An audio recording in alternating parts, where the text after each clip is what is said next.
Hello, welcome to Culture Illiterate. And these are my co-hosts. Jason, the signature queer boy, Jake, the Twitter user, and Sean. And of course, me, also known as the diversity hire, Matt. And we're here to talk about one of my personal favorite movies of all time, Sam Raimi's Spider-Man 2. Now, before we get started on into the deepest of plots, I would like to know everyone's history with Spider-Man 2. And of course, I have an extensive history with it, but I'll let everyone else go first. We didn't do our fun facts. Matt Why you want to restart then? Far and away past everything. Matt just said, we'll fuck restart. us. Let's restart. Anyway. Let's restart. I'll do the fun facts. No, No, it's fine. No, fuck you. Anyway, let's say what's everyone's fun facts, because we got to do that. Well, I just think it's fun. That's in the name. Well, I'm Jake, the apparent Twitter user. I can't whistle. And as far as history with Spider-Man 2 goes, I watched it as a kid.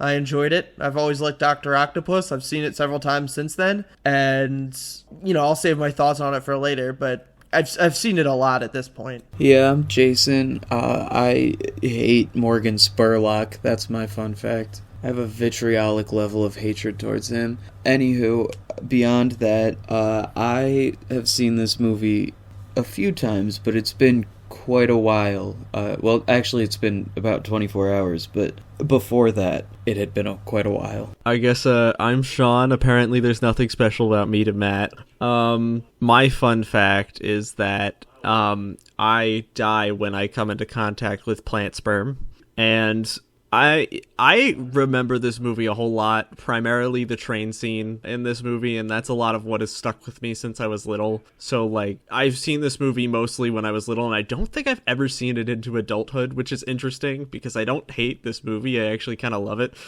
in its own way, but most of it is memories from when I was a child. And I also remember McDonald's in it too, for some reason. I think that's because it was a lot of McDonald's ads with this movie. Why McDonald's? Is there? I don't remember any. Anyway, I guess it's on to me. My fun fact is actually something related to Sam Raimi, the director of this film we're talking about. So, he has a signature trope for every movie he directs.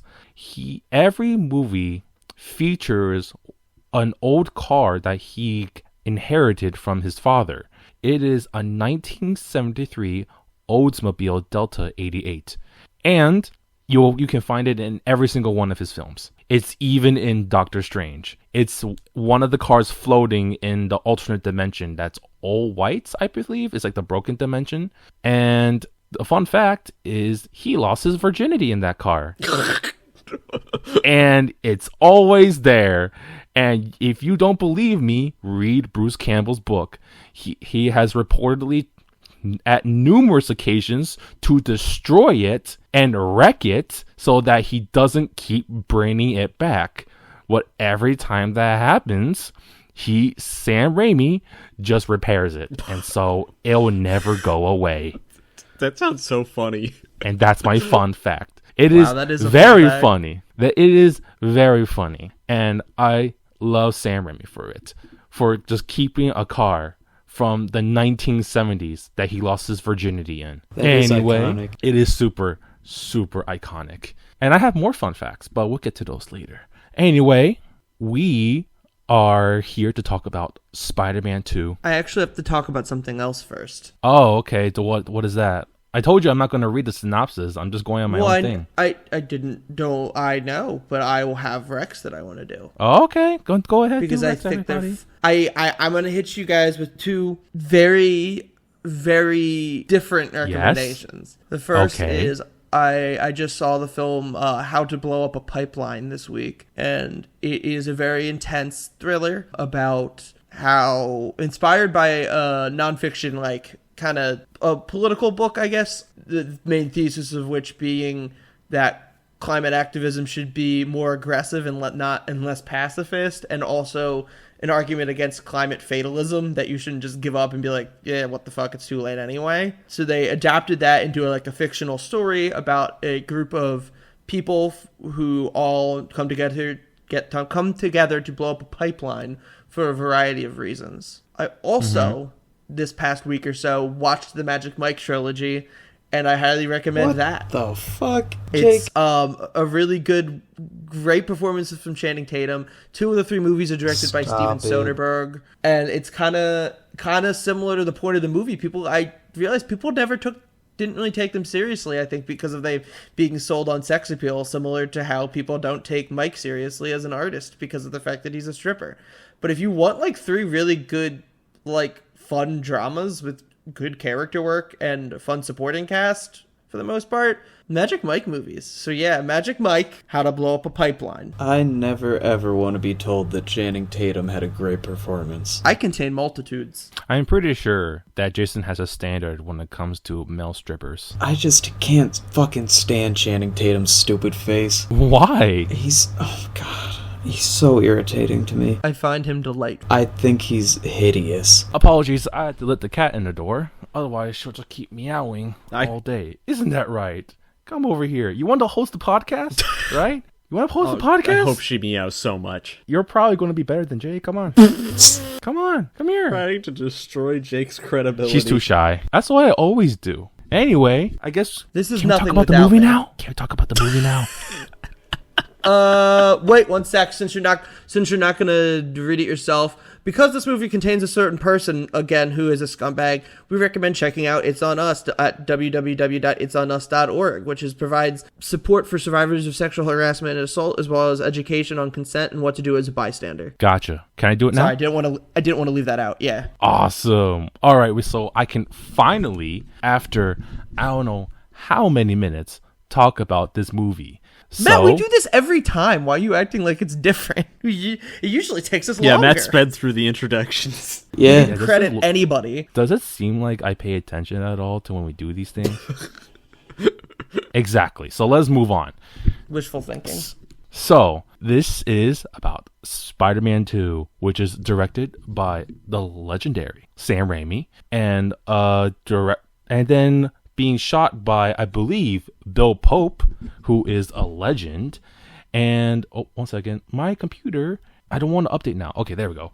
And, of course, scored by Danny Elfman, which, believe it or not, had a falling out with Sam Raimi after this movie. And they eventually had, I guess they made up with each other, because he came back when Sam Raimi directed, I believe, it was Oz the Great and Powerful, but you can check me on that. But I believe that's how the story goes. And of course, it stars Tobey Maguire as Peter Parker / Spider-Man, Kristen Dunst as MJ Watson, and the guy who is a creepo plays Harry Osborn, and Alfred Molina plays Octo Octavius, and of course J.K. Simmons as J.J. Jameson, and I believe it was Rosemary Harris, right? Rosemary Harris as Aunt May. Did I get that right? Yes, you did. Yes. Look at him go. Awesome. Look at that. All right, so we're just going to talk about a little bit of the plot. So right from the beginning, it immediately brings a metal bat of depression upon Peter Parker's head, as we show in the first scene of the movie that he can't even hold a simple job as a pizza delivery boy. Bummer. And then he can't even get enough money from his side job taking photos of Spider-Man. And then we see he can't even do well in his class, even though it's obvious that he could easily pass his class with his eyes closed. But he is too tired, or he is late every time class starts. And then, even in his own birthday, his 2 best friends are incredibly distant from him. And, I was about to fumble that. And the common denominator in all of these occurrences is Peter Parker being Spider-Man. He cannot deliver pizzas on time because he has to save people, and there's always trouble on the street. He continuously is late for class and is always tired because he's just fighting crooks all day. And he cannot be with the love of his life, Mary Jane Watson, because he is too busy to interact with her or go to her place. And Harry thinks Spider-Man killed his father, and Peter supposedly takes his photos. not aware that he is both Spider-Man. And so Harry, although he still loves Peter, sort of like has a grudge against him because he won't tell him where Spider-Man is. So immediately we get an image of what Peter's life was like for like the past 2 years, which is not great. Not great at all. And I would like to hear your guys' opinion on the beginning of the film. I really like the beginning. I think it does similarly to the first film of this franchise. I think it does a really good job of kind of setting up the tone really quickly, but not overwhelming. Right from the jump, you kind of get the feel of it's pretty clear, you know, Peter's trying to balance all these things, trying to make time for his own, you know, the things he needs to get done in his personal life while still trying to be Spider-Man and grappling with that and trying to figure out how to pay the bills, pay rent, and also still help people and all that. So I think it, like I said, similarly to how we praised the first film, I think they did it again with this. Yeah, they kind of pick up where they left off, I think, in terms of production stuff, such as the city feeling so alive and everybody from like little side characters with one scene to even just extras feeling like they have their own shit going on and their own problems to worry about. It creates this like energy that Peter is not the center of attention and not the center of the universe, which I think is really important because even though Peter's obviously your protagonist, your main character, it feels he's the little guy and it would feel really counterintuitive if he felt too important. So I really like that.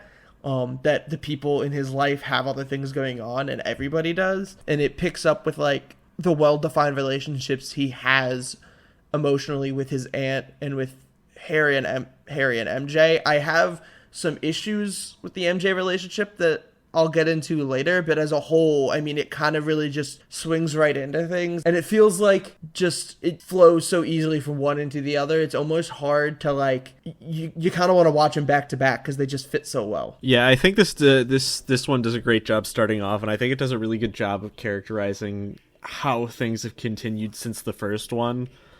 And I think for just the starting point, it's a really great follow-up to the first one. In general, it does a really great job of like essentially passing the torch of the problems from the first one and like takes them a step further, a lot with like seeing Peter now having to very heavily work on managing being Spider-Man with the rest of his life and everything else that's going wrong in his life. So I think it just for a start, this movie does great, at least in the beginning anyways. Yeah, you guys were pretty on spot. This is great in the worst way possible because, man, they really want to beat up Peter Parker because everything that could go wrong is going wrong in his life. Even everyone he loves is having trouble or has a strained relationship, and it all has to do with something with Spider-Man. And it honestly sucks because he can't even hold a job to pay for his really shitty apartment, which, by the way, really shitty landowner as well. But that's a reflection on a lot of landowners these days. So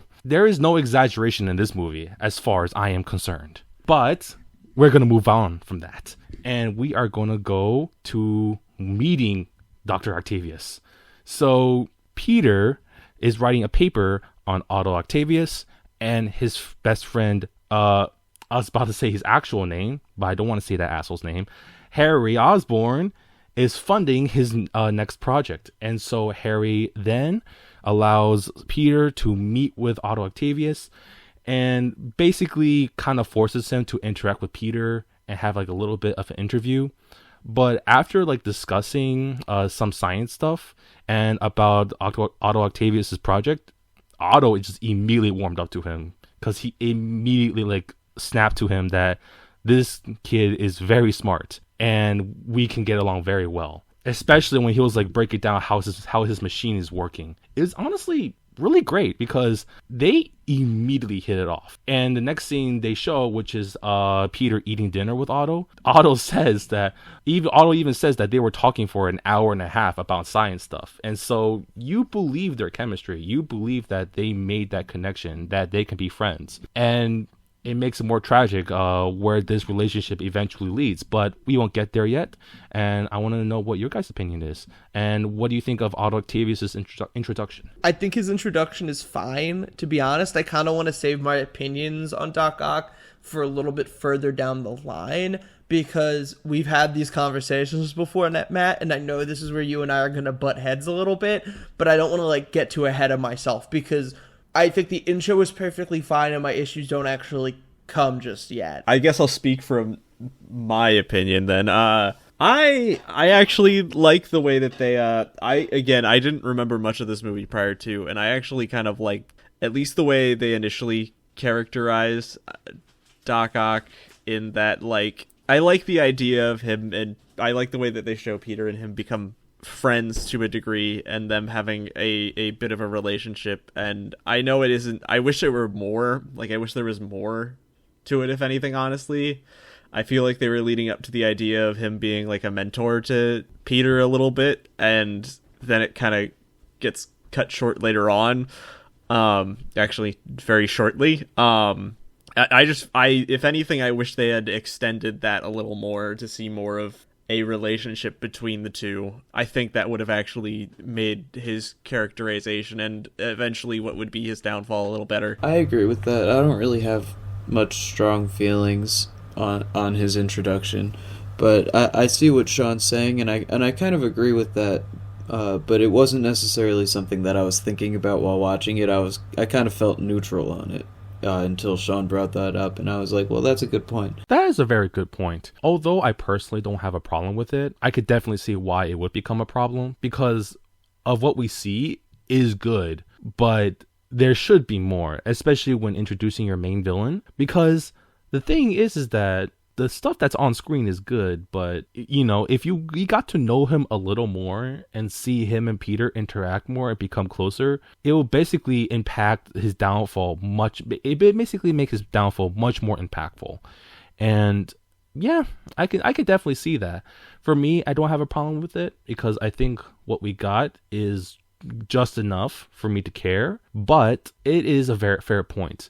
But I think it also like serves as a point where basically Otto is living the life that Peter wants. He is a man of science. He has a career in it, and he's with the love of his life. And it's just basically just shows, you know, what Peter wants. But we're just going to move on. So the next scene, I believe, is him basically trying to go to one of Mary Jane's plays. And unsurprisingly, a crime spree shows up in the middle of the street, crushing his poor little scooter. And of course, he has to take care of it because he is Spider-Man, and with great power comes great responsibility, yada, yada, yada.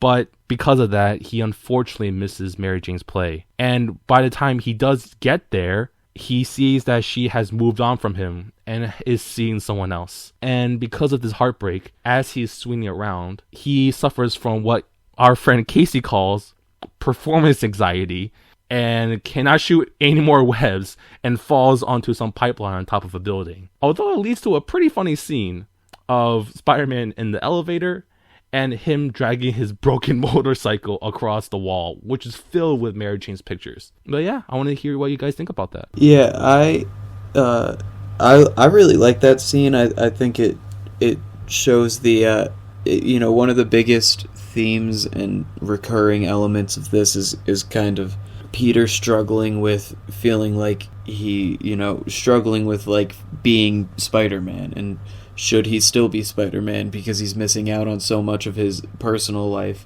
and all this. And I think that scene really shows it well, because it's the one thing he cares about most is like Mary Jane, and not even necessarily in a romantic sense. He just wants to be there for her as well, you know, although also additionally in the romantic sense he does, you know, whatever. But but I think that shows it well, because it's like the one thing he cares about the most, and he's late and he misses it. And then also, like Matt said, that scene where he's in the elevator with that guy is very funny. Oh yeah, the elevator thing was just funny to me. But the one thing I do want to mention from this that I do feel like is worth mentioning after having seen so many Spider-Man movies up to this point, future-wise, the one thing I do genuinely love that this movie does, and the last one did this too, of course, is that it makes a very good and poignant effort to show Peter as a person and focuses heavily on that more so than him being Spider-Man. And obviously, of course, shows the dichotomy between, like, you know, having to deal with being Spider-Man and having to live a normal life, of course, and that just comes with the territory. But, like, the one thing I do like about this, and the thing that I do love, is that it still manages to focus so heavily and make Peter being a person be the main point of this, and having that, you know, you get I think what I'm trying to lead to is that you get more screen time, it seems, of Peter being Peter than him being Spider-Man, which I do genuinely actually like in this case. Yeah, I agree. I think it does a good balance of like the movie is equally about Peter as it is Spider-Man. You know, it doesn't feel like, you know, Peter takes second place to that, and you know, just for the sake of action and excitement in the movie. It's very much a story about Peter and his emotions through these issues that he's dealing with. And I think that's why a lot of people to this day feel an attachment to Tobey Maguire's Peter and view him as their favorite, because nostalgia aside, he is excellent at kind of portraying the honestly just patheticness of Peter. I think without a doubt, for me, across all forms of Peter that I've ever seen in shows, animation, you know, live action, games, etc., Tobey's Peter has by far the least amount of Riz, and it's not even close. 100%. Oh, it's true. So I think he excels at all the details that you guys are talking about.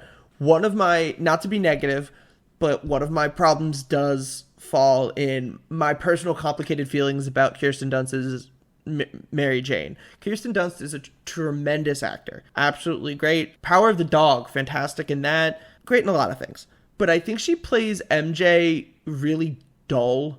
So when we talk about that as an element, as maybe the most prominent element of what Peter is losing track of through being Spider-Man, I think her character gets overhated through the internet because people act like she's awful to Peter, when from her point of view, not knowing that he's Spider-Man, Peter is sweet but unreliable and emotionally unavailable. That said, while I feel bad for MJ, and they convey why I should feel bad for her very well in these movies, between her relationship with her father, her struggling career, and then her romantic pursuits, I also don't know why I should like her. I don't really think she has much of many traits beyond just being sad. And comparatively to she's a lot more girl next door and a lot less bombshell, and I'm much more a fan of like the bombshell Mary Jane, who's just like, you know, face a tiger, you just hit the jackpot, and confident and has this huge loud personality.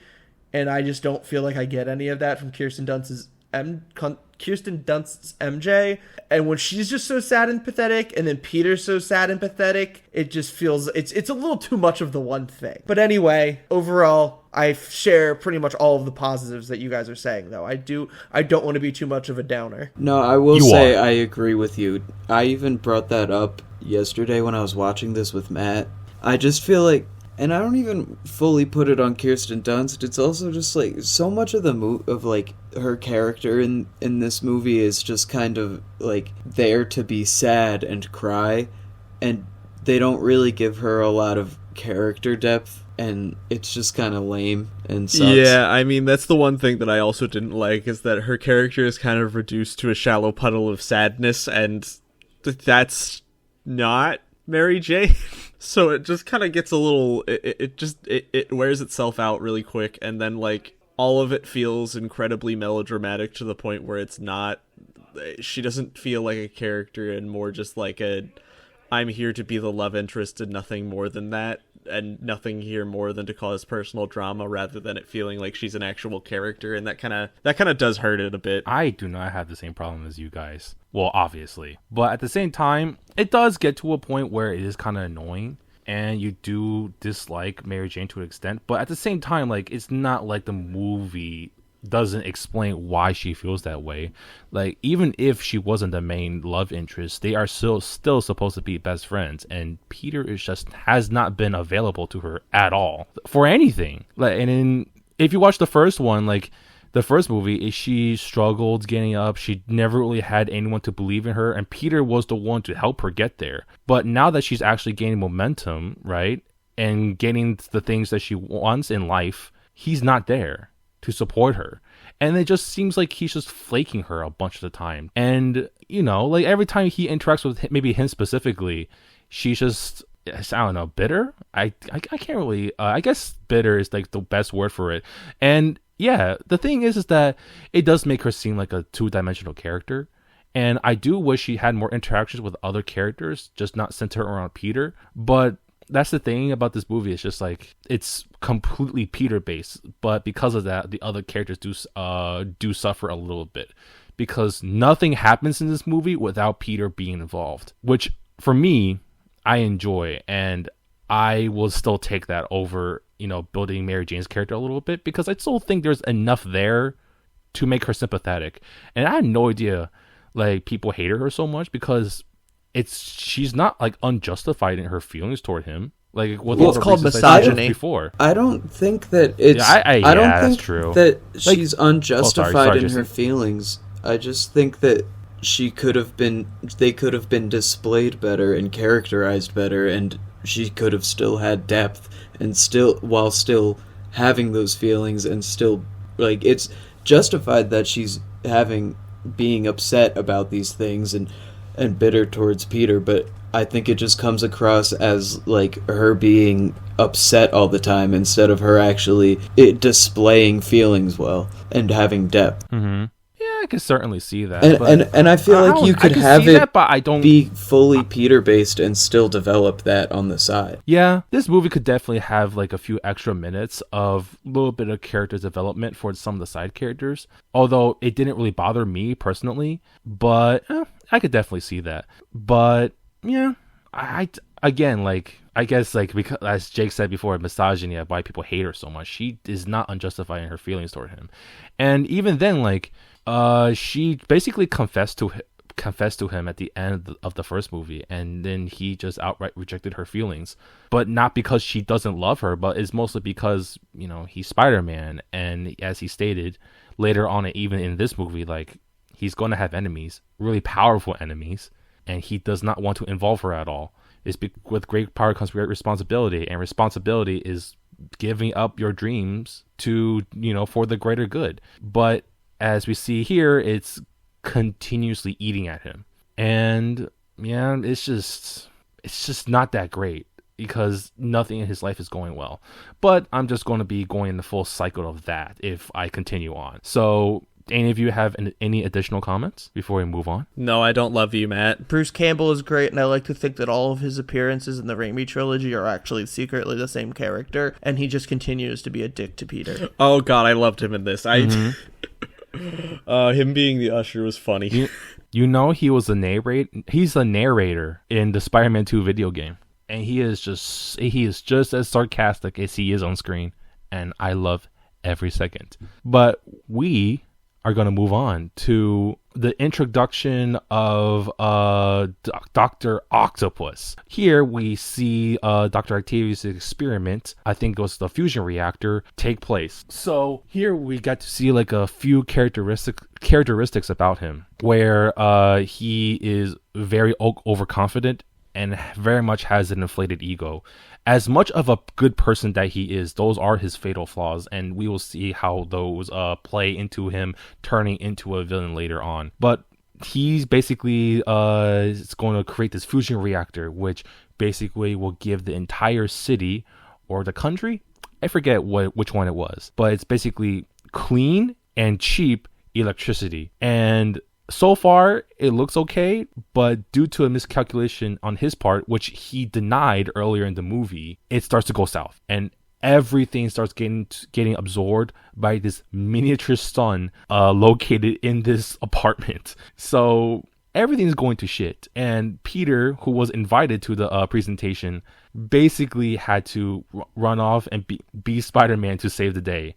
And here's the fatal flaw, and one of like the main reasons why Dr. Octavius became a villain is his ego. What happened was basically Spider-Man comes in and he wants to stop the machine. Otto, thinking he has it under control, hits Spider-Man into a wall. And as soon as that happens, I believe it was the entire glass, all of the glass in the apartment starts breaking and getting absorbed by the sun. And unfortunately, his wife was caught in the middle of that. and she didn't put up her arms, so she died. And Dr. Octavius, being shocked at his wife's death, turns around and does not pay attention to the reactor, and it fries the AI chip on his back that's supposed to control the AI inside the arms that he is using. And that's basically it. I want to hear you guys' opinion on it. Okay, I'm going to be the no fun one, so everybody else go first. This is what we expected when going into this, Jake. I want no fun first. Yeah, and I'm also going to kind of agree with Jake, I think. So go ahead, Jakey. Okay, so the four of us have had this conversation like ad nauseum before, especially me and Matt.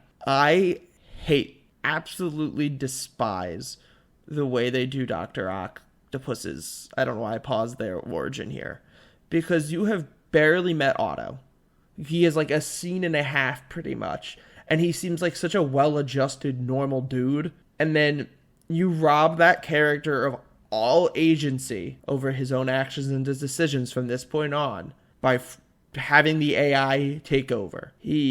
The AI chip goes away, and now nothing that character does is that character's fault. Well, and Jake, we're not there yet. We're not there yet. What do you mean we're not there yet? We were just talking about the Dr. Octavius scene and his origin. We didn't talk about how he became Dr. Octavius yet. Is okay, spoilers, he's a villain. So spoilers. Isn't that what you were just talking about that, Matt? What do you mean? Yeah, we just made it that. Well, no, I didn't talk. I know we haven't talked about his plot, and I won't get into specifics of his plot. But from this point on, he is the main antagonist of the movie. But you're wasting Alfred Molina, who, when he gets to do something in this, is wonderful, to just be like, for the rest of the movie, all I'll say is if you pluck Alfred Molina out entirely and it's just the arms, the movie's the same. Yeah. Because I totally disagree with that. All agency from that character, every single decision that is made is now being made by generic evil AI. And that's no, I don't think so. I think you're talking out of your ass at this point. 5 minutes ago. Like so I don't. 5 minutes. Yeah, ago. He's so undefined, and like he just seems like a good dude. And if anything, he's a little standoffish to Peter when they first meet. Well, it's because he's being forced to talk to him because Harry Osborn forces him on him, exactly. Peter so onto him. if anything, he's kind of a prick. But then, as soon as they started talking, I just don't feel for him on a personal then level. They became fast I do friends. not know him. And the one scene we see with him, he's standoffish to Peter. Not really. He is. Because as soon as the introductions were passed, he refuses to talk to him until Harry threatens to cut funding. He's a little skeptical and busy, I'd say, but I don't think he's. I'm not saying. I think they end up hitting it off. They did, but I'm just saying because as soon as Peter starts talking about his experiment and what he's doing, and it's clear that Peter knows what's going on, he's able to engage with him because they're both scientists, and so Dr. Octavius starts talking about his project and what he's doing. Yeah, but that's like one scene, and then we have like nothing more with them, and then he's evil. Well, we talked about this before. Like he could have used more development, but it's not like it wasn't present.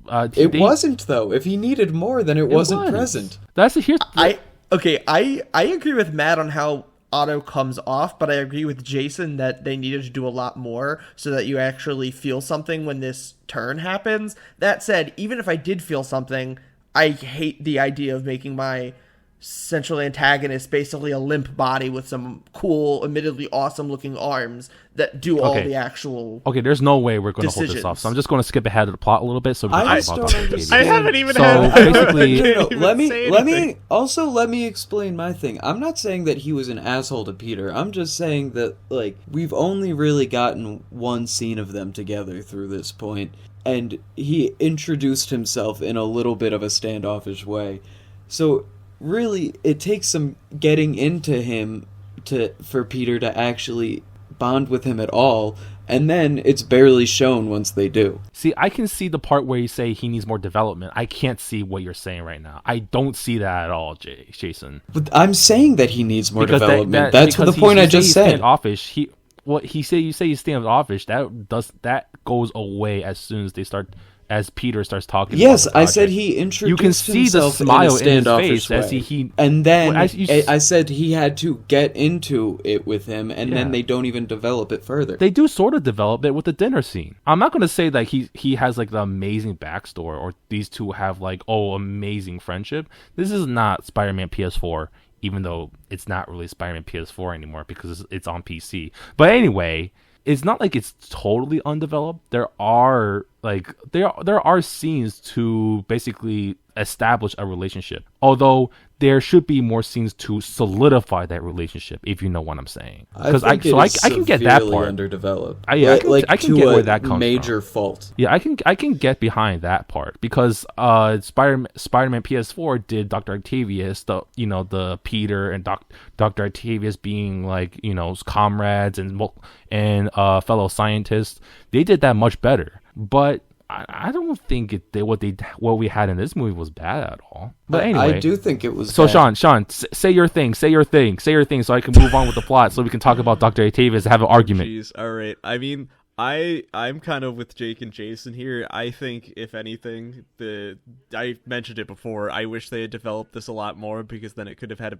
a lot more of an impact, and it really doesn't have as big of an impact as it does when he does become Doc Ock. And on top of that, I don't dislike the idea of the AI, but I would have liked it more of the idea if essentially Octavius didn't essentially lose all agency.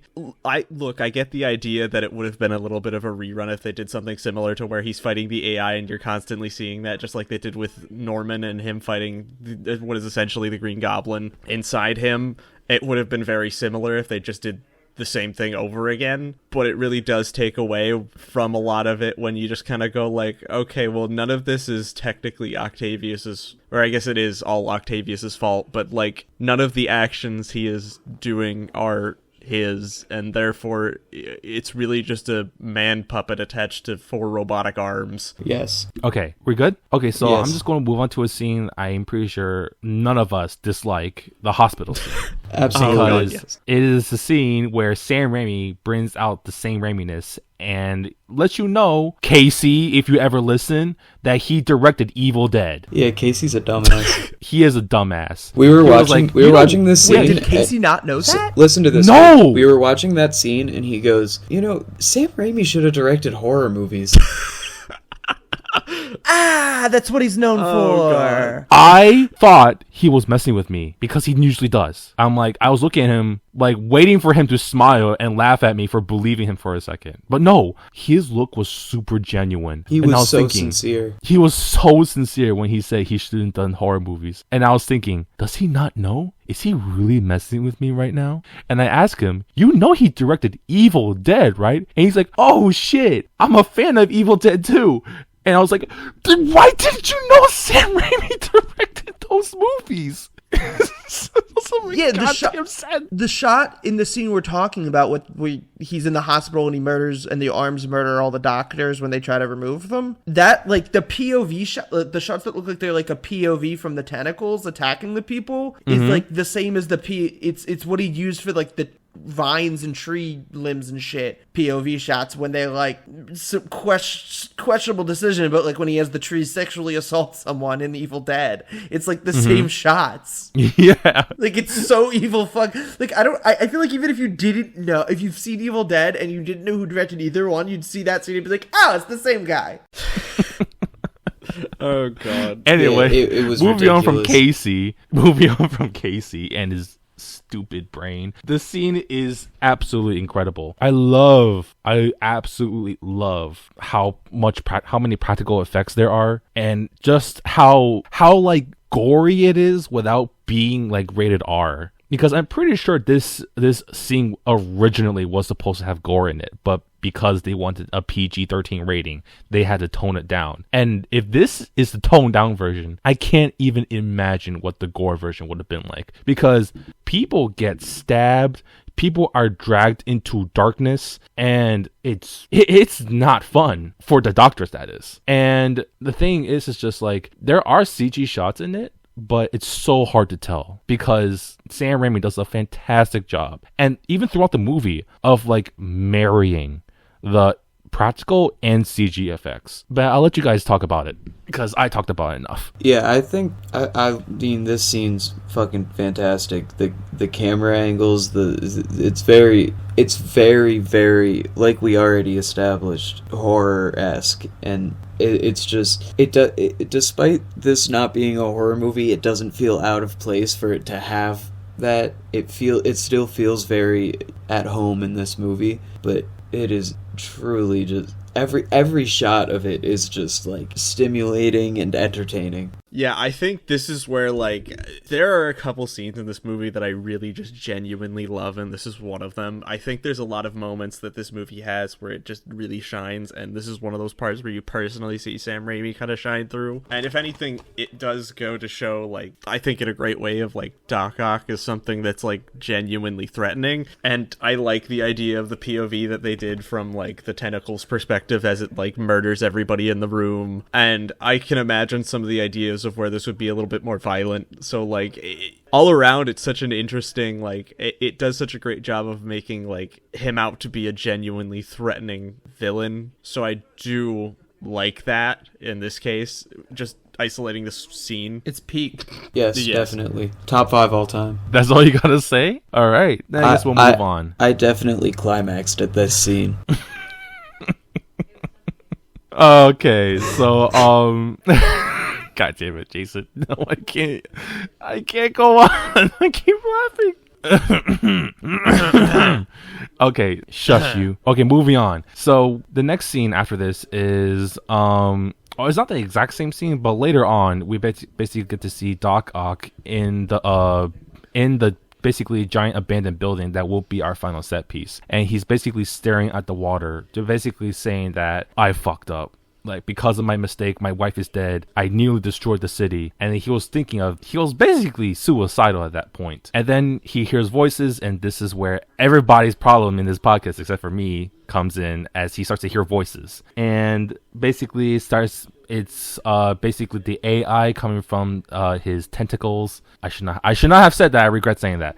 From his mechanical arms, which all have AI in them, and basically they start to influence him. They're basically like charming snakes. They whisper like sweet nothings into his ear, and eventually start to turn him. The reason why I don't have a problem with this scene is because even though he genuinely was a good person, everything was taken from him. And then, right, when he was thinking about ending it, because, you know, he knows that it was his mistakes. It was his mistake. The snakes don't, like, turn him. Because the thing is, it's just, like, they have ability to influence him, but in the end, it's still his decision to make. And it was already established earlier that he has a inflated ego. As good of a person he is, he does have one. And so basically they started saying that the work has to be done for the greater good of mankind. And basically what he said before was knowledge is supposed to be used for the betterment of mankind is basically turned on its head and basically used as the poison against him, where his ideologies are then poisoned by the arms, yes, but they basically just fuel his ego to the point where he then believes that he's doing the best thing by completing his project and that he didn't make a miscalculation, and he still has to make the machine because it will be, you know, the invention of the century. It will produce cheap and efficient energy for the entire city. And that's why I don't have a problem with it, but I'm the only one who feels this way here. I mean, big emphasis on here, because I do think you are the definitive majority in general. No, that's why I said here. Like, just well, I know. I just want to put that at, like, I want to put some self-awareness out there that I know, like, my beef with... I feel crazy sometimes when I talk to people about Spider-Man 2 because you say, like, oh, they establish his ego and he's not totally in control, you know, and the arms aren't totally in control. And I'm like, where? When do they establish I don't want to make it a whole thing. I mean, yeah, that's like, again, one of my problems, and what I feel would have been better is if they focused a lot more on the situation of showing the development of him and the arms kind of talking to each other, because I feel like this was the only real scene where I get more of an idea of they're speaking to him in some way, shape, or form. Again, similar to how Norman is talking with his other cell. It's just kind of like, it was better established in the first one than it was in this, and it feels like you're going for the same thing, and that's fine, but focus on it, show it, do it better, and develop that, as opposed to just showing it once and then kind of letting us have our own imagination for it. The way that I'll put this is that I feel like, people always say, like, if you're telling a story, when you write the story, you should show, not tell. Display the things, don't just tell the person that it's happening. I feel like this movie does neither. I feel like I'm not shown or told that he's, that it's fueling his ego or that he's having this inner conflict. I don't feel like that's told or shown to me in any way. Okay, Jason, I'm just going to tell you right now, you're straight up wrong. They did tell earlier in the introduction of his experiment, in which he introduces the arms, and he says that each individual arm has AI. One of the reporters asked him, how does the AI not control him or influence him? And he says it's because of the chip on his back allows him to be in control, and not the arms in the control. That it's only influencing him and fueling his ego. They just say that it would control him if it broke. So breaking means that he's being controlled entirely by the arm. That's the issue. All of the info we have been given says that the arms are in control. When do they say otherwise? Or show or tell or anything? Yeah, because they definitely showed what they showed is definitely different from what they told. Because what they showed was him basically being his ego being fueled, but then his what they say was that he's being controlled. So I can see there's conflict. I don't think that he's shown as being fueled by ego, really. Well, the thing is, Peter, when they're during their dinner conversation, questions if his calculations are correct, and and Dr. Octavius immediately dismisses them as, of course I have them correct. Yeah, but that's showing that he has ego, not that the legs that fuel his ego. Well, let me again say that in this scene in the abandoned building, they start feeling his ego. A perfect example is he still has like a somewhat control, I say control, but he still has like somewhat like sound mind when they say like, how am I going to build this machine again? And one of the AI says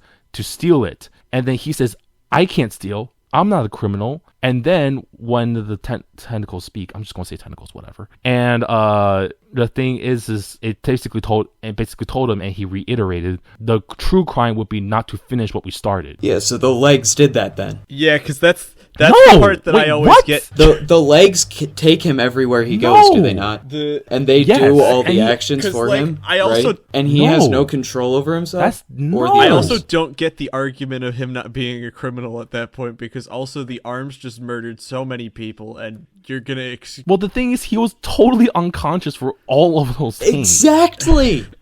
But they have AI. Now you're getting it. No, the AI I am not getting control. it. He was unconscious. No, it's for all not. of those things. No, it is not. How is it not? With just everything I said before. But you just said he was unconscious for the whole thing. So are the legs in control during that? Yeah, because he's not controlling it, but then he does later control them. No, Matt, it's not that he doesn't still have his own thoughts. It's that the decisions are coming down from the arms. He does have no regrets over what happened to his wife. But in the end, he's sitting there being suicidal, but the arms are in his head, and the arms are the reason he makes the decision to not kill himself and to be a fucking supervillain. The arms are. It's not internal motivation. If you take him out of the movie, the arms still do everything. Because he has no control over the arms. Every time he objects to the arms go and do that thing anyway. Yeah, if he's a corpse attached to the mechanism, same things happen. The arms want to continue the project, and they want to bring the betterment of you. Yes, that's not there. That's established. That's not there. That's not their motivation. That's his motivation. He hears voices from the legs, and the legs tell him to continue the project, correct? Yes. Yeah, that's like exactly what happened. So the legs told him to do it, so clearly the legs are the ones doing it. But that's his... we're going to get nowhere with this. Are we wrong? Huh? What if we said... Yes, you are! Yes, you are wrong. How? You just keep I want to know telling what me I Matt. am. I want to know what Matt proposes would happen if, let's say, Otto died and it was just the arms on the corpse. They'll just be killing people. What was the fusion reactor gonna do? Nothing. It was gonna kill half half of New York. They say that in the movie. The whole finale of the movie is that it's a giant fucking nuke. And it's going to kill all They're of New going York. to mass murder everybody. Peter literally says that. He says it's going to kill all of New York, and MJ is bigger than us. He says that to Harry. So, yeah, the legs killed a bunch of people. So, you propose that it would be different because the legs would keep killing people. What? I don't see where you're coming from with that. What was the plan of the reactor? It was going to kill all of New York. They say that in the movie. That's not debatable, right? Uh-huh. So, we said if the legs didn't even have Otto and they were just up to their control no matter what would they have, how would the movie be different? And you said they would kill a bunch of people. But that was the plan that they had, the legs, in the movie. When was it established that the legs' motivation Peter is just says plainly that kill the people? nuke is going to kill all of New York. Wait, does Matt realize he just pulled is this your wallet from SpongeBob? Yeah, I started this with when they establish it. They And you established... agreed to when they established Yes. it. And then when Jason brought it back around, you went, when did they establish it? What? Okay, Peter says to Harry, all of New York is going to die if we don't stop him, right? Mm-hmm. So the plan of the legs is to kill all of New York, correct? What?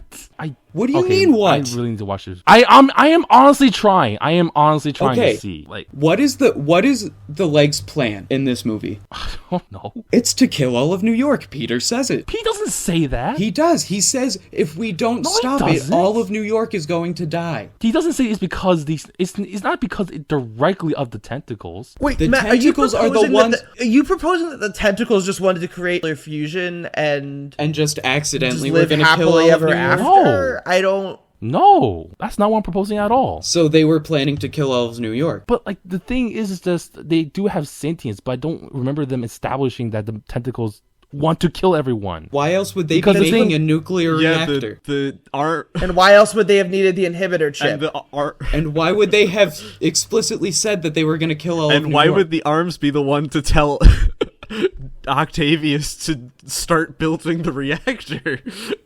I feel insane right now. The arms wanted to build the reactor because it would be a bomb, like Oh it my was the God. first time. Yeah. The legs gained their power through the reactor exploding and are thus making another bomb with the reactor. Otto That's doesn't that's do in the the movie. legs. They See it. I'm they sorry. even do a good I job don't at illustrating, see it. which I do kind of enjoy, that the arms have different personalities. Yes. Well, They're- fun fact: the arms- Alfred Otto's not- doesn't Molina control named them. every single one of them.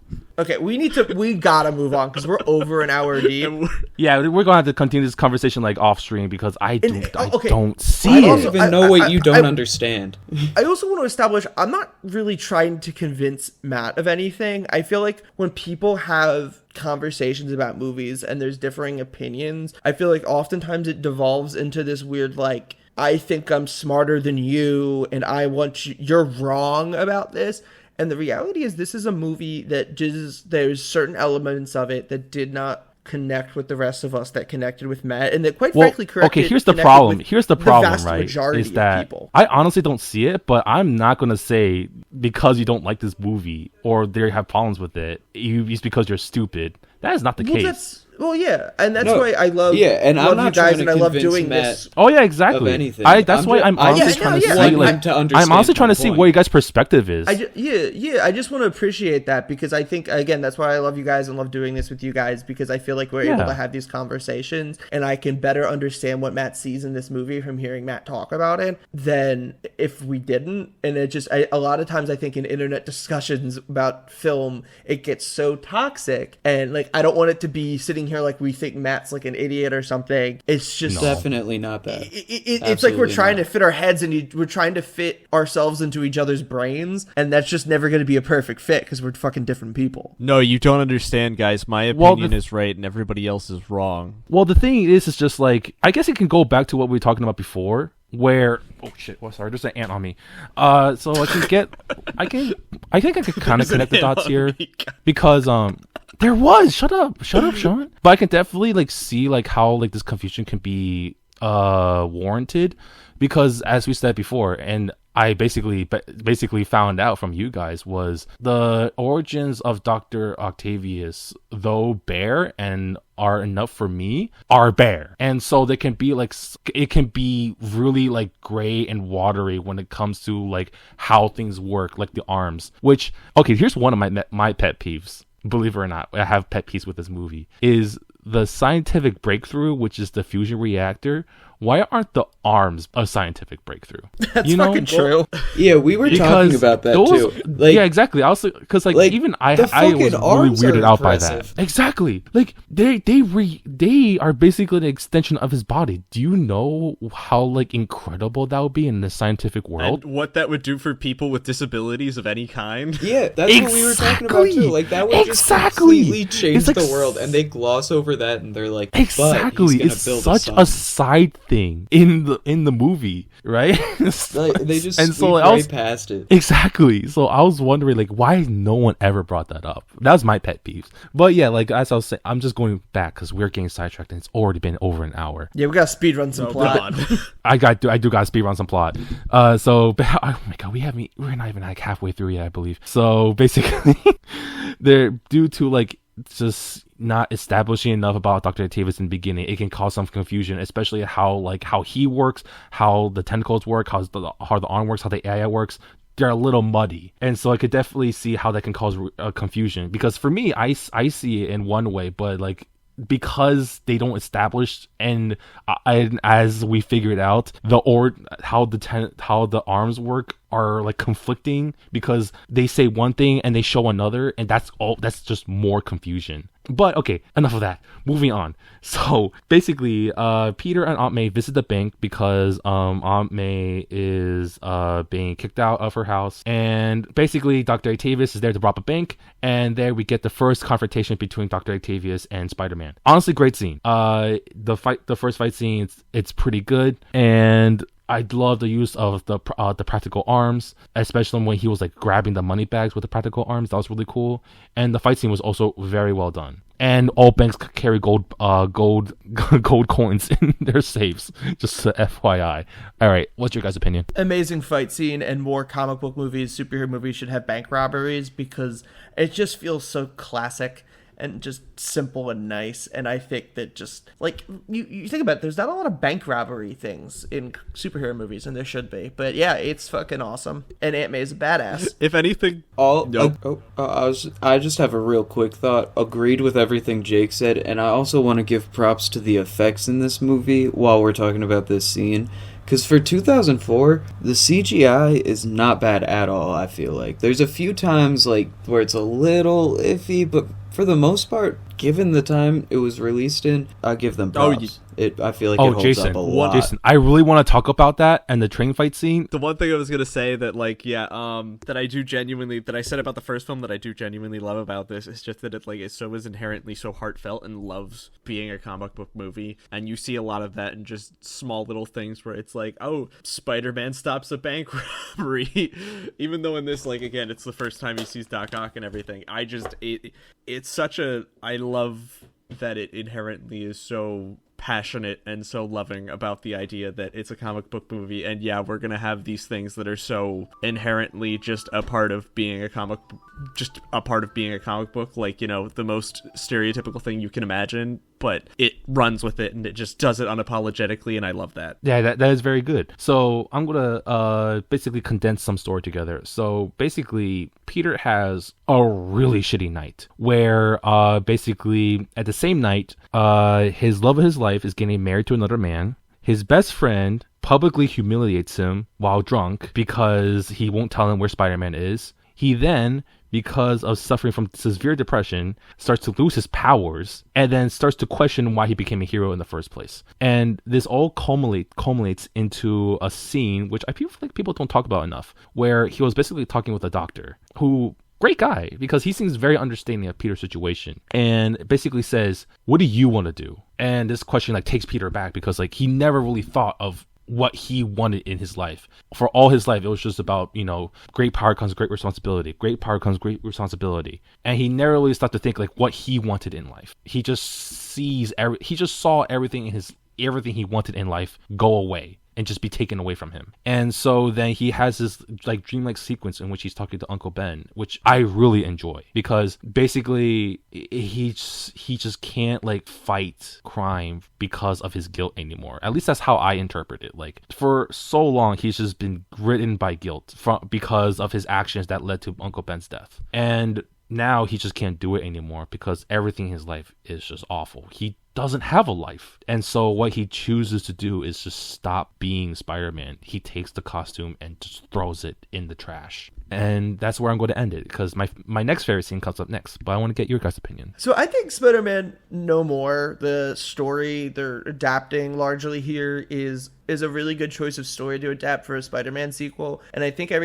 Matt pretty much hit the nail on the head about Spider-Man kind of slowly realizing that, you know, is he taking responsibility or is it guilt? And then also that mixed with what level of responsibility do I have for people in my personal life? Because I'm also letting them down by doing this. And it's complicated and there's not an easy answer. And that's why I think a lot of the scenes with Aunt May are really key in this, because as she gets ready for her eviction, she kind of gives Peter good perspective on things. I know I'm getting ahead of stuff there, but ultimately I kind of could give my thoughts without getting a little bit ahead, I guess, on the whole matter. But between when Peter runs in powerless to save the child in the burning building, and then eventually hears that there was another person that he couldn't get out, and realizing, you know, who he is as a person to do that while powerless, but also how much more he can help as Spider-Man. I think that, combined with Ursula, his neighbor, and the daughter of Mr. Ditkovich, the landlord,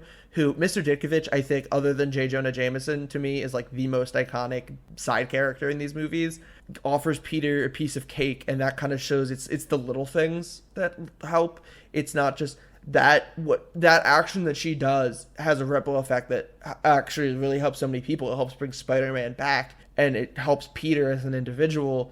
And that it's not just the big actions like running into a burning building that with great power there must also come great responsibility means. It's the little actions that can help a person out and help a person's day out that can make a huge impact somewhere down the line. And then ultimately, with the perspective that Aunt May provides Peter and her kind of forgiveness of him after he confessed to his role in Ben's death, that's the heart of the movie, and that's, I think, where the strong suits lie. And it's moments like that where I can see what people are so head over heels for in this movie. Yeah, I agree with that, because as much as we have complained about certain aspects of this movie, and as much as I do stand by that, I also really do enjoy a lot about this movie. And this is one of the scenes that I think just really nails the Peter Parker character, and really, you know, it finally has like the culmination of like this whole time he's been dealing with all these, you know, issues within himself.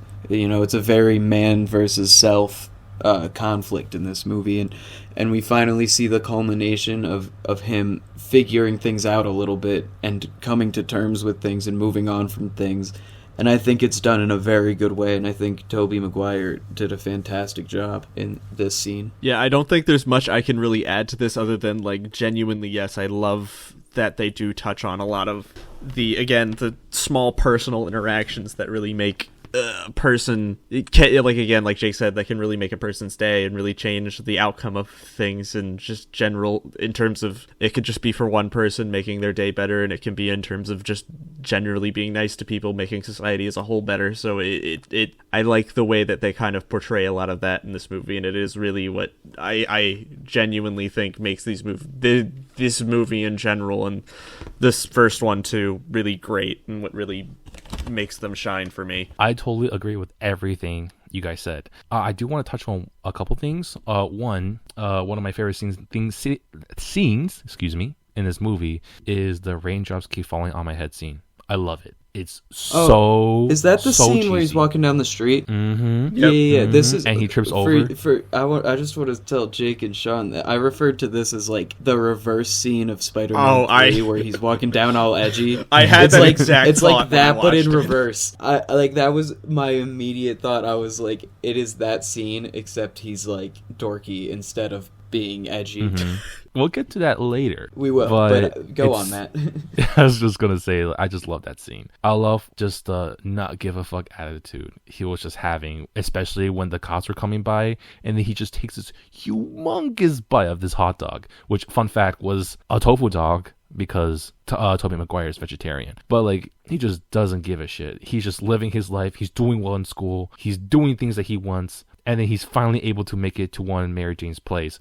And they do have a nice conversation on the street. And that's the thing, though. It's like, she is like a very much like a sourpuss, but they had a nice conversation. And although it ended kind of bitterly, it wasn't like, you know, like the usual sad Mary Jane as we saw earlier in the film. It was like kind of hopeful. But I'm just gonna skip ahead to another scene. The saving the children scene, like in the fire. That was really, really good because people really hate that scene. I saw a lot of people basically saying that they don't like that scene. They think it's completely pointless and it's just filler. But the thing is, it's just like they established beforehand that crime has been going up ever since Spider-Man has gone away, right? And then Peter ignores a man being beaten up in the alley. And it's just, you know, the next opportunity arises in which he could help someone. He did, and he goes into this burning building and saves his child. And the best part is that when after he gives the child to the parents, he doesn't even want a thank you. He just immediately leaves to get some oxygen. And then we get the heartbreaking scene later in which we realize that there was another person in the building and they didn't make it. And as brings back to Jake's point earlier, where he can't help,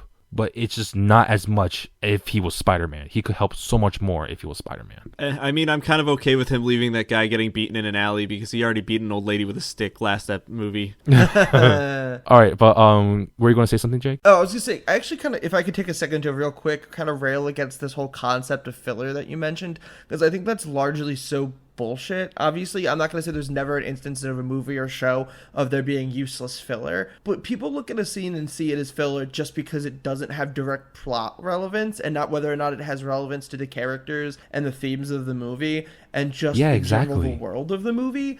I think one of the strong suits in this film are the little beats that don't necessarily go right into the plot of Ock building the reactor, but like Peter having to wash a suit in a laundromat, the PR elevator pitch scene. I could watch that every day of my life and never get old. Joel McHale's bank teller being just a total douchebag. The scene, obviously, with the fire, where it's like, if you look at that and see filler, you're really missing the point because, it doesn't contribute to the Ock plot line, but it's so important to the point of the movie. Well, that's the thing. Do people not realize themes are a big thing in movies? Do people not realize world building is not big in movies? Like, I don't know what they want. They just want plot. And that's the thing is, like, scenes like this are so important. Like, you have to have scenes like that to show the growth of a character, or to show the development, or to show their traits, to show how they've been affected by things, you know what I mean? And that's what this shows, you know. He was struggling, he wasn't, you know, he wasn't helping people and being Spider-Man how he had been. And then this shows, like, after he, you know, kind of let some emotions out and went through some things personally, like, he has a new frame of mind and he's back to it, and he's back to being the helpful Peter that he feels he's responsible to be. Yeah, and to also add, like, the one thing I don't see any of this as filler at all, because a lot of, especially in more recent movies, what I really, really, really want to see from these superhero movies, and a lot of them, is those character interactions between real life people, or what we would see as, like, real life people in this world, the everyman kind of person.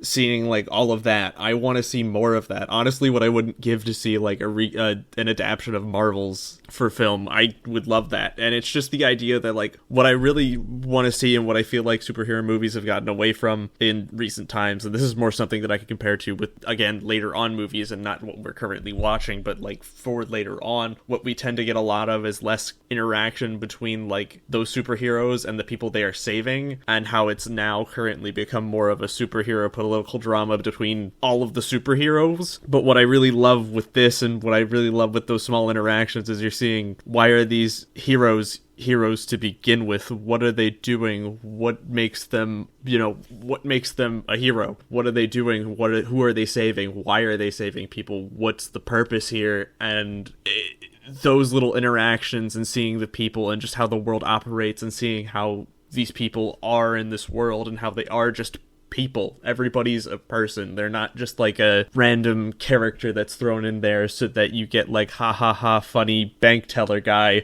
You kind of get to see more of like, there are people like that in the world. There are people that exist that are like that, and it's nice to see from their perspective what all of this is like, and then to get further on see who these heroes are saving. Exactly. And I feel like a lot of what you said is like personified in Aunt May's speech to Peter when she's basically getting evicted and she's moving into like a small apartment. Like, she basically gives Peter meaning, like a different meaning, like a true meaning to what a hero is, especially the little boy that was helping her move. Basically, he realized that Spider-Man became so much bigger than, his needs, because Spider-Man means so much to the people in the city. He represents hope, right? I believe that's exactly what Aunt May said. The S stands for hope. Spider-Man represents... Shut up. But Spider-Man is basically gives hope to the city that, there are better times ahead of us. And that's even though you do have to sacrifice your dreams, it is, a worthwhile goal to pursue. And this basically motivates Peter to try to get back into the game, in which he jumps off a building saying, "I'm back," instead nosedives down 40 feet and hits his back on the car instead, which is pretty funny. And I'm glad they referred to this scene in the Spider-Man No Way Home. But moving on, so MJ, after having like a weird like upside down kiss with her boyfriend, just to see, because she's like slowly connecting the dots that Peter might be Spider-Man, and she wants to basically confirm that in this meeting, but they were interrupted by Doc Ock, who was basically hired by Harry to basically bring in Spider-Man, and Harry told Doc that in order to get to Spider-Man, you had to get through Peter Parker. And even though Harry specifically asked for Spider-Man to be alive, and he doesn't know that Doc Ock doesn't know that Peter is Spider-Man, he throws a freaking car at him. And if he wasn't Spider-Man, he'd be dead. And if that wasn't enough, after, right, he tells Peter to get Spider-Man, he throws him to a wall and he's then covered with debris. How is he going to tell Spider-Man to come get him or rescue MJ if he's dead? If that was a normal man, he'd be dead. I don't understand that, but it's pretty funny. But basically, when MJ gets kidnapped, it basically gets him his powers back. And he basically steals his suit back from Jane Jonah Jameson, which basically correlates to the iconic quote, "I want Spider-Man." Amazing scene. And we basically get to the train fight, but we won't talk about the train fight yet. We're just going to talk about what I said before and get your guys' opinions on it. Can we get a count on how many times Matt said basically? A lot. Plenty of times. More times than I like to admit. That's my opinion. I think we should move on to the train scene, man. All right, let's talk about the train scene. Yeah, I think we should get right into it, because I mean, that's, I don't know. Yeah, I don't have much to say. Train scene we go. Okay. The train fight scene is incredible because even as Jason has stated before, the CG, even though it's slightly dated, is still great because of everything else. Like, the CGI has not aged that poorly. It's still pretty solid, but the sound design, the sound design, the choreography is incredible, and that easily makes up for like the slight lightweightedness of the CGI. Is that just the choreography is great. Like when they're fighting on the sides of the train, when Peter is basically matrix dodging trains that are coming toward him at like 50 miles per hour, it's incredible. And I'm not going to say anymore just because we got to get everyone else's opinion on this. Yeah, I mean, I agree with everything that Matt said. This is definitely, like, I think one of the most iconic scenes from this trilogy, and rightfully so. I think it deserves all the praise it gets. It's thrilling. It uses the set well. It looks good. It sounds good. It's just all around a fantastic fight scene, I think. Yeah, I mean, this is where like there's a reason why it's such a memorable scene, and on top of that, I have a little fun fact of the at the end of the scene where I say this because I saw it on Reddit today, so if that helps, I've learned things today. But the two kids at the end of this scene that tell Spider-Man that they're not going to tell anybody who he is, because Spider-Man loses his mask during the whole train scene. The two kids that give him his mask back are Tobey Maguire's stepbrothers, I believe. Yep, they're his half brothers. Sorry, just interesting little tidbit. But I did not know that. I That's cute. I do find it funny at the end when they're like, we're not going to tell anybody who you are. And my only thought was like, bitch, who the fuck is he to begin with? You don't even fucking know. He's just a fucking college student. You're some random kids. You don't know who the fuck that guy is. It's New York City. It's a massive fucking city. Which I find hilarious. But I also do like the touching scene of everybody standing up for Peter and trying to protect him from Doc Ock at the end. That was very sweet. I really do like that. Yeah, and to me that showed like the mutual thing of like they all see that Spider-Man's a hero and helps them so much that, and because he's using his power for good and he has the responsibility to be out there helping them, like they've talked about great power, great responsibility. It's been beaten to death in Spider-Man movies, and rightfully so because it's iconic. But they see that he's doing that for them, and they are compelled to help him too, because they know like that a lot of people in that train probably in this this isolated universe probably got helped out by Spider-Man at some point. So they see him struggling, and they're all ready to just become a community and stand up for him. Yeah, that strength in community is really shown there. The movie, in the prior scene with Aunt May, she tells Peter, I believe there's a hero in all of us. And this is after she's kind of changed her tune about her concerns over Spider-Man. And the Raimi movies are so great because they are so earnest that they just say their themes out loud like that. I believe there's a hero in all of us, and they can get away with it because it feels right. Because it's more sincere. It's very sincere, and it's coming from people that it feels right coming from. To further your point. Absolutely, it definitely feels it feels perfect coming from Aunt May and that perspective he needed, and then to pretty much immediately follow that up and see the hero in all of those people on that train that are just normal people and they give Spuddy a little bit of shit because he doesn't stop the train quick enough, but they also protect his identity and do their best to protect his well-being. And that's just both the imagery of Peter stopping the train with his body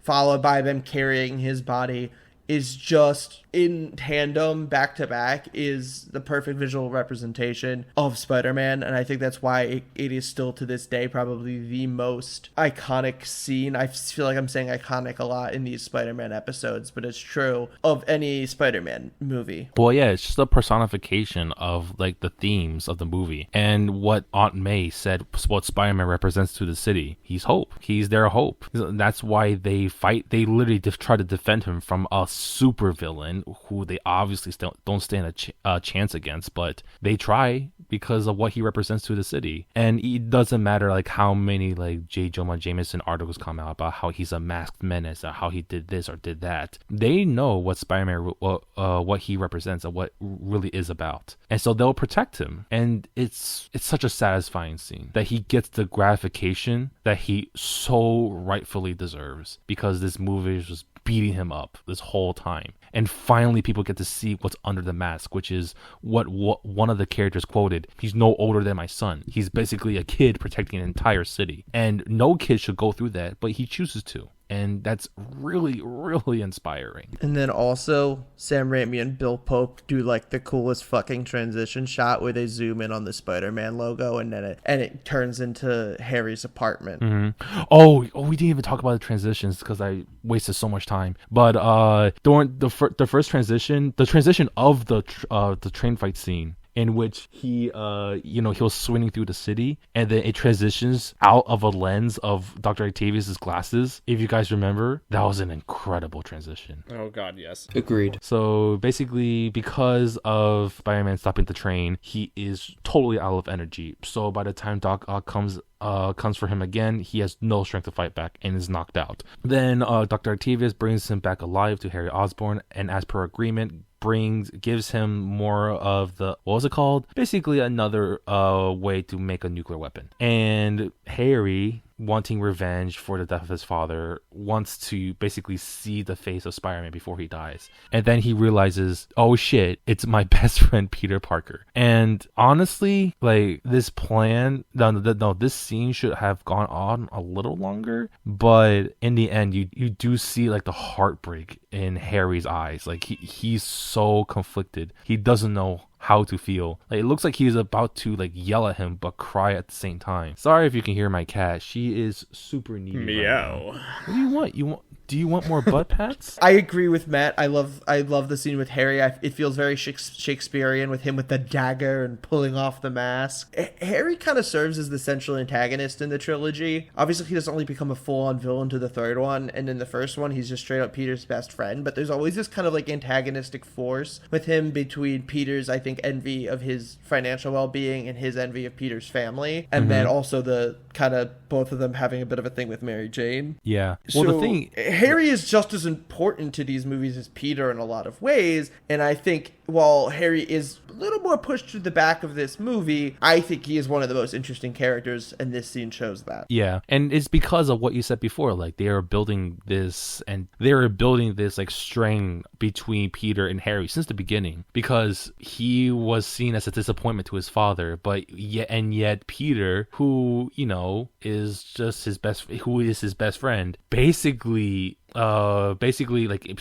really impressed his father to the point where like he sees Peter Parker more as a son than his own son. And then in this movie, it's obvious that he envies Peter because of how MJ feels about him. Like, he knows that MJ loves Peter, and he is incredibly envious of that fact. And then the fact that he thinks Peter is hiding Spider-Man from him, it just puts even more strain on their relationship. And even though like Harry hates Peter, he still like loves him. Like, when he hires Doc Ock to go after Peter, he yells at Doc Ock to not hurt him because he still very much cares for him deep down. I think that it definitely, like, to your point, that the trilogy is very much a story that develops both Peter and Harry, and this, this is kind of a good reference point of the development of both of the characters coming together, I feel. Yeah, I agree with what has been said by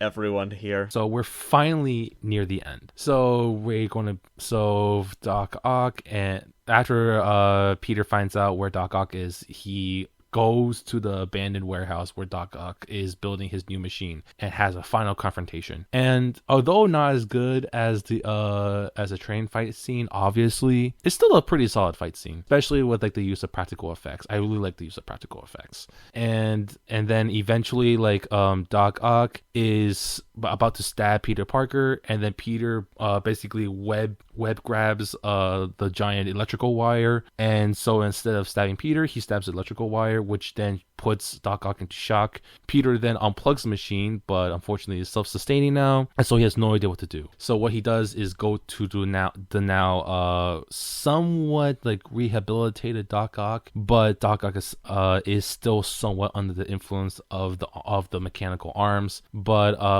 with a little bit of convincing from Peter, he eventually sees the error of his ways, and then decides that he will be the one to stop the machine. And during this thing, Peter takes his mask off, basically just to see if he can speak to Dr. Octavius again, and he finally is able to reveal his identity to MJ, and it's another one of my favorite scenes. It's like a sense of relief when you see MJ basically see that Peter is Spider-Man, and it just, no words need to be said. Everything is explained in that one scene of why he couldn't be there for her, and it's incredible. And then basically when the machine was going haywire, I think it was like a gigantic wall is about to fall on MJ, and Peter tries to save her, but it just seems like it's about to be their end, and then there he just confesses everything, that he does love her. But luckily, Doc Ock's able to destroy the machine before it's able to crush Peter and MJ,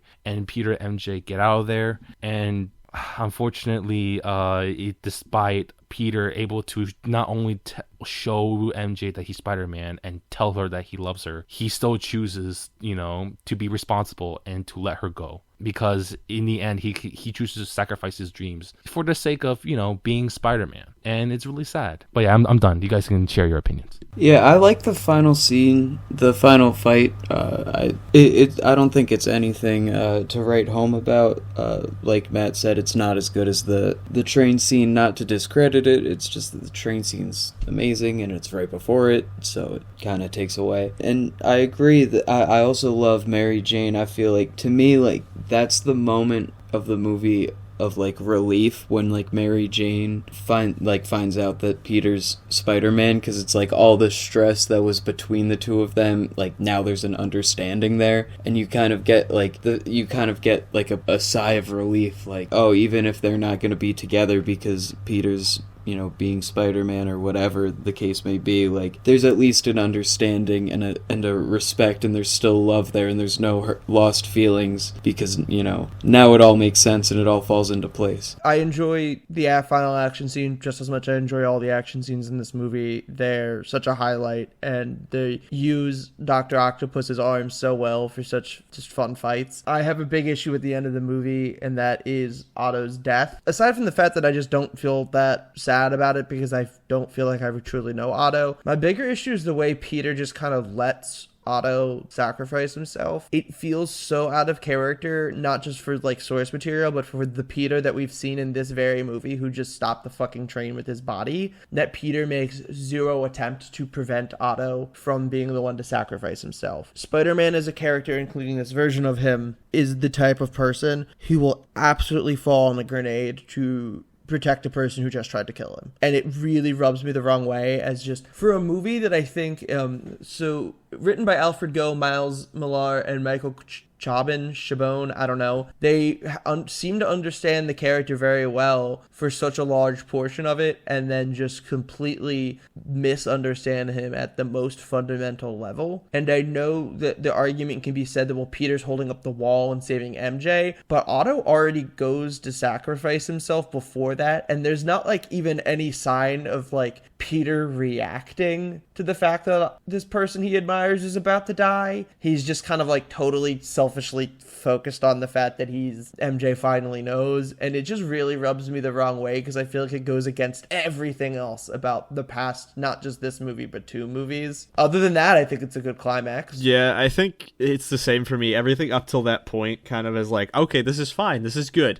and then it gets to that point and I kind of go like, I don't think that's how this should have been handled. It just, I wish it had been done better, and I wish there had been, I'm not going to provide like a magical answer for what they should have done, but I really don't think they should have handled it and just let Doc Ock die the way he did, and also for Spider-Man to just be like, yeah, okay, I'm fine with you going to die. Yeah, I agree that it's a bit out of character of Peter.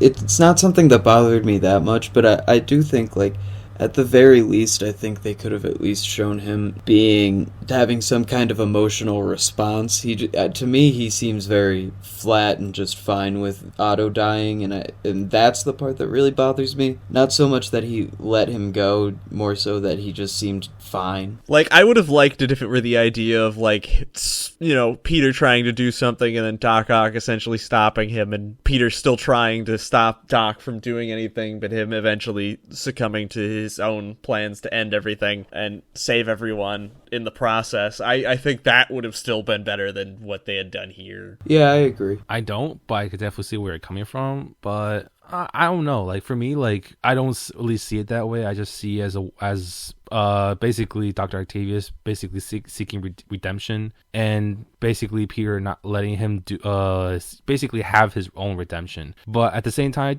I do understand where you guys are coming from, because this is the guy who sacrificed his body to save a bunch of people in the subway, and they did show that he at least somewhat cares for Dr. Octavius. So just letting him die is, yeah, it's a little weird, but it's supposed to be like a redemption act and a last hurrah for Dr. Octavius. Like he even says himself, like, I will not die a monster. And so he chooses not to be. He chooses to die saving the world, then just, just continuously being the villain. I don't know how to say it, but that's basically my opinion on it. Yeah, I see what you're saying, Matt, and I think that's a good way of looking at it too. But I do still feel it. I still kind of lean to the side that it does feel still a little bit out of character for him to be so okay with it. Yeah, exactly. I can definitely see why you will see it that way. I don't have that problem, because as I said before, I see it as, him seeking redemption and Peter allowing him to have this redemption. But in reality, he probably, the Peter of this movie would probably not let him die, or at least will try to save him. But this is not like something that's like, oh my goodness, ruins the moment for me. And even then, I feel like a few like key changes, like maybe all of a sudden, like he's stuck in place and he's like holding it up, holding the wall up, and it prevents him from saving Ock. Like small changes like that would have made it better. But what we got, I still like. I'm a little bit between the two of you guys. Like I definitely think it's out of character, but I didn't really have that much of an issue with it. As soon as that's over, okay, so we're basically just going to be a few scenes. So the one scene in which Harry is having conflicts about knowing that it's Peter Parker is Spider-Man, and then he sees a reflection in the mirror. It turns out it's his father, and he has an argument. Basically, his father is telling him to avenge him, and Harry, in anger, says no and throws the knife that he was about to kill Peter with through the window. And there he finds all of the Green Goblin gear, the grenades, the mask, the glider, and is basically going to build him up as a villain for 3, which makes sense because they were building up that they were building this up since like the first movie, but then they ruined it. But we're not going to get to that yet. And then we get to like the actual final scene in which MJ is about to get married, and then when it's time for her to walk up and get married, instead no one comes out, and instead a lady comes out with a note and gives it to the soon to be married man, and it turns out he's not going to get married anymore. And then J. Jonah Jameson tells I forgot who exactly, but he basically tells like the waitress to not open the caviar. And then we see Mary Jane with very happy marriage music basically running to Peter's apartment, and there, which I like the scene in which Mary Jane basically says that even she will take the risk of dating Peter Parker because she loves him, and that this is her decision. This is not a decision that he makes for her. She will make that decision for herself. And then they kiss, but unfortunately it's been interrupted by another crime going down the street, and Peter, of course, has the obligation to help them, and he changes to his Spider-Man suit. And then as he's swinging down the city's landscape, in which is a beautiful shot, we get another beautiful shot of MJ alone, just kind of looking like longingly at Pete. Not longingly at Peter, but she looks very alone and just seems to realize what she's getting herself into. Yeah, I think it wraps up nicely. That's it. That's it. I think the scene with, in air quotes, Norman and Harry is gas, and it gets me really excited to watch Spider-Man 3. And I think the final scene with the big swing and the woohoo after he gets with MJ is, like, generally speaking, the proper ending for the movie. Though I think the execution could be better because she kind of looks miserable as she looks at the window. And I know it's like a, she's got, what she got into thing, but I feel like I could use, like, a little bit of happiness from her. And then also just, like, it's kind of hard to be happy for them when she just fucked over John Jameson, her fiance. Like I know, like, you shouldn't go through with the marriage, of course, but man, there had to be a better way to handle that. And just from like a writing perspective, maybe don't have her leave someone at the altar when you want me to be really happy for the relationship she's in, like, or at least make John like a dick. I don't know, so that he kind of deserves it. But anyway, I mean, overall the ending is fine. Should I just do final thoughts? Yeah, let's just go to final thoughts. Go for it. Sure. So overall, I really like the movie. I'm kind of baffled by the fact that it's like pretty much universally put into the GOAT conversation for comic book movies, but I think it's good, not great. I'm going to kind of double dip my...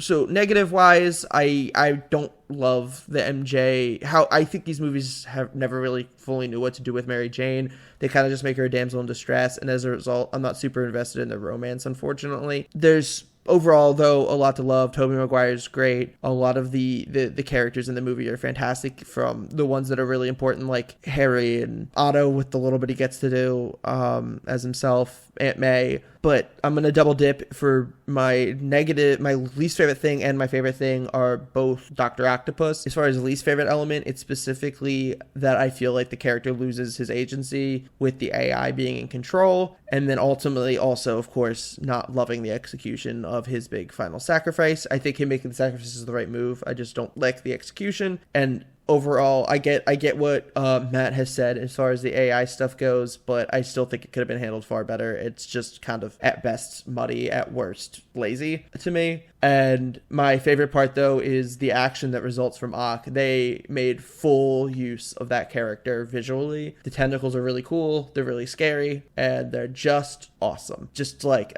from like dumb lizard brain, they're fucking cool. But yeah, I recommend the movie. I think it's overall pretty good, despite some of the gripes I have being noticeable. I will go ahead and agree with Jake. As much as I hate to be redundant, I don't really have another least favorite part of the movie. I just feel like Doc Ock, like Jake said, he loses agency in my eyes. We already went over all that. My favorite part is just genuinely I love Tobey Maguire being Peter in this movie. I loved it in the previous movie, and I'm sure I'll love it when we watch Spider-Man 3, because I love that movie despite most people. That being said, as much as I have ragged on certain aspects of this movie, I do think overall it is very good. I don't think it's as good as the original, but I do fully recommend it, especially if you liked the first one. It's very good, and it picks up a lot of what left off in the first. Oh, and before Matt and Sean go real quick, Vindicated by Dashboard Confessional rips. Absolutely, and that's the oh god, that's the closing credits credits. song. I sang it to Casey and Matt as it was playing. I sang it to knows myself. every single line. From their album Dusk and Summer, which I believe was their first album that wasn't entirely acoustic, actually, but that's a nerd thing. Anyway, what I will say is my least favorite part of this movie, and this is a little bit different, and I will say it's the writing. I think a lot of what it comes down to and a lot of where this movie misses is in the writing, because there's so much that they could have done in terms of developing Dr. Octavius. There's so much they could have done in developing other characters like MJ. There's so much they could have done in terms of development for certain aspects of the movie that I really think if they had given it the focus in the writing department, it really could have been good, but they just don't. So to me, I think a lot of it, in my opinion, seems to stem a lot from the writing and the way that these characters and the way that these scenes are written. So and even then, that's not even that big of an issue. It's just it's just my least favorite. I still don't think it's bad by any means. My favorite part, Alfred Molina's Doc Ock. I love him. That's it. That's the end of that. Overall, recommend this movie a whole lot. I still love it despite everything. I think going back to this was interesting because I was expecting to like it more than I did, and I do have a fair, I think what I would consider minor gripes with this movie, but overall it's still such a great movie. All right. Well, obviously, I love this movie, although I honestly, the first one was so much better than I expected. So even I won't say this is my favorite entry into the trilogy, because the first one was so good. It was so much better than I remember. But I still have this slightly above. For me, my least favorite part is it's nothing new. Like, I feel like Dr. Octavius could have used more development so that things are more defined, and so there's not a lot of confusion as to how his motivation works, how the AI works. They definitely could have used a few more scenes to establish those more, but it's so minor for me. Like, it doesn't even matter to me, because in the end, this movie is about Peter Parker, and this movie really is it's not even a Spider-Man movie. But of course, there's no ticket sales if you call this Peter Parker 2 instead of Spider-Man 2. And the Peter Parker scenes are so good. As much as like as awesome as like the Spider-Man scenes are, like as the aforementioned train fight scene, it's incredible. I'm not going to deny that, but just seeing Peter just go through all these struggles and just basically almost giving up, but then getting back up, right? Just seeing him get back up despite everything that's going against him. It's really, really nice to see and really inspirational. And of course, I'm going to recommend this movie. It's one of my favorites, but you don't have to like it, right? Or and if you have the personal gripes, if you have personal gripes against it, that's totally fine. I am not going to say because you like this, because you hate this movie, or there are things that don't work for you in this movie that you're stupid and that, you know, you shouldn't have an opinion on movies. I am not going to do that. Everyone's entitled to their own. And unbelievably, I am the majority, even though that has not felt that way throughout this entire podcast. But it just makes things more interesting, and I like it, even though like I don't know why, like you know what, never mind. I'm not gonna say it, but I definitely want to see your guys' aspect. I definitely do it's good to know like another aspect of this movie that I never really thought about, and I definitely do understand what some of your gripes with this movie. It just doesn't really bother me that much for me personally, but it might bother you. It depends on your outlook of things, but for me, I love this movie. I love it so much, and that's why I chose to host this. Although I want to host more often because I do want to enhance my hosting skills. So I might do the next one as well. To all of your guys' dismay, you're all going to want to drag your ears to the ground, to the concrete, and want to grind it to a pulp. But it won't stop me. I'll keep doing it until all of you are deaf. Anyway, that's it. Thank you to ALO VFX, for our artwork. Thank you to Jason for our music. I made the music. The Upsides on SoundCloud, the Upsides PA on Instagram, the _Upsides PA on Twitter. That's all I got for you. Please follow Culture Illiterate on Spotify and Apple Podcasts, and subscribe to Culture Illiterate Podcast on YouTube. You can follow us at illiterate_pod for Twitter and Instagram if you want some more of us. You can reach us at cultureilliteratepod@gmail.com with any questions or comments. You know, Matt, I'm glad you're more interested in hosting. I take it you had a good time talking about Spider-Man 2. I know it's one of your favorites. Yes, sorry. I dropped my microphone. All good. That's good, because next episode is Catwoman. Okay, Oh, bye. Bye.